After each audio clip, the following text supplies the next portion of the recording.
Hey guys, welcome back to yet another interesting video of How to Guide, and in this video I am going to show you how to fix disappearing messages problem on WhatsApp. So without any further ado, let's dive right into this exciting video. Now, in order to set a disappearing message, simply open your WhatsApp application.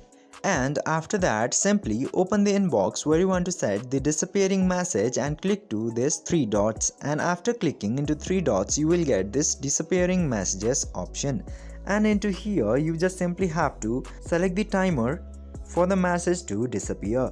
If you already have set up the timer to any of this timer, just simply select this off option into here, and after that again select a timer that you want, and after doing this your disappearing messages will successfully be set again, and after doing this your problem will be solved.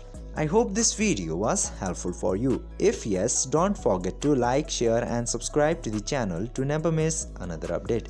Thank you for watching the video.